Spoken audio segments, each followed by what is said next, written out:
अपनी कई मांगों को लेकर किसान एक बार फिर से आंदोलन की राह पर चल पड़े हैं।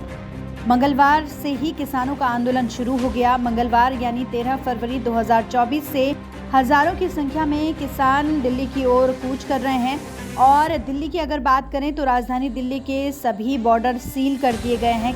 किसी भी तरह से प्रदर्शनकारी दिल्ली में प्रवेश ना करें, इसको लेकर तमाम व्यवस्थाएं की गई हैं। वहीं दिल्ली के बॉर्डर सील होने के बाद दिल्ली में जो काम हैं उन पर भी असर पड़ना शुरू हो गया है।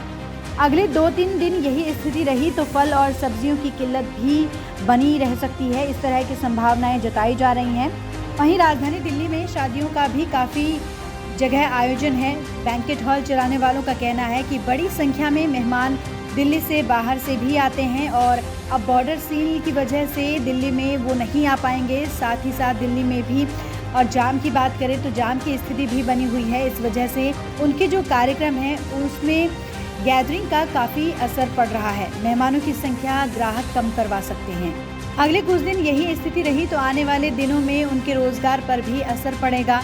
फल और सब्जियां नहीं मिल पाएंगी। साथ ही साथ जो मजदूर दिल्ली बॉर्डर से सटे इलाकों में काम के लिए आते हैं उनके काम पर भी प्रभाव पड़ सकता है। इसके साथ साथ दूसरे रोजगारों पर भी इसका बड़ा असर देखने को मिल सकता है। इसको लेकर अभी से ही दिल्ली वासियों को चिंता होने लगी है। बुराड़ी क्षेत्र के नथुपुरा स्थित नवरंग बैंकेट हॉल के मैनेजर ने बताया कि उनके यहाँ बसंत पंचमी के अवसर पर कार्यक्रम है। कार्यक्रम शादी का है और इस शादी के कार्यक्रम में जो संख्या आनी थी उससे काफ़ी कम मेहमान आ पाएंगे, क्योंकि नज़दीक में ही हरियाणा का हिस्सा लगता है जिसके सभी बॉर्डर पूरी तरह से सील हैं। नवरंग फार्म से हूँ मैं और हमारे आज वो फंक्शन है, मैरिज का फंक्शन है बसंत पंचमी पे। फ़र्क जो पड़ेगा हमारे इसमें गैदरिंग पे फ़र्क पड़ेगा। जो कस्टमर हमारे 500 आने वाले हैं, 300 350, वो भी इस वजह से क्योंकि बॉर्डर जाम की वजह से A to Z दिल्ली के अंदर जो सारी चीज़ें आती हैं वो बॉर्डर पार से ही आती हैं। फिर चाहे वो फल सब्जियां हो, सीमेंट्स वगैरह हो, किसी भी काम के जो वर्कर वगैरह वो भी बाहर से ही आते हैं। इन सब चीज़ों को बहुत ज़्यादा फ़र्क पड़ेगा।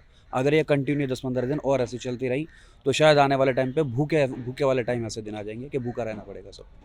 जो छोटे बॉर्डर हैं, छोटे गाँव के रास्ते हैं हाईवे के अलावा, वो भी बंद कर दिए। सर वो तो पैदल आ सकते हैं, कन्वेंस तो कोई आ ही नहीं सकती, सारा ही माल ट्रकों में आता है। तो उसके वजह से भी कुछ असर बिल्कुल पड़ेगा जी, बिल्कुल। आप लोगों के जो बिजनेस है उसमें भी असर होगा? बिल्कुल पड़ेगा सर असर। जहाँ लोगों के 500 गेस्ट होंगे वो 300 में क्या काम कराएंगे वो, और 300 में काम कराएंगे वो बोलेंगे इससे और सस्ता होना चाहिए। वो चीज़ तो पॉसिबल है क्योंकि खर्चे तो सारे सेम वही हैं। सारी चीज़ महंगी मिलेगी। सारी चीज़ें महंगी मिलेंगी। जो अब 1 रुपये की मिलती है वो आगे 10 रुपये की मिलेगी। फिलहाल किसानों का आंदोलन चल रहा है, दूसरा दिन है। ऐसे में दिल्ली वासियों को इंतजार है कि ये आंदोलन जल्द से जल्द खत्म हो और स्थिति पहले की जैसे सामान्य हो जाए। नवोदय टाइम पंजाब केसरी के लिए दिल्ली से अनिल कुमार की रिपोर्ट।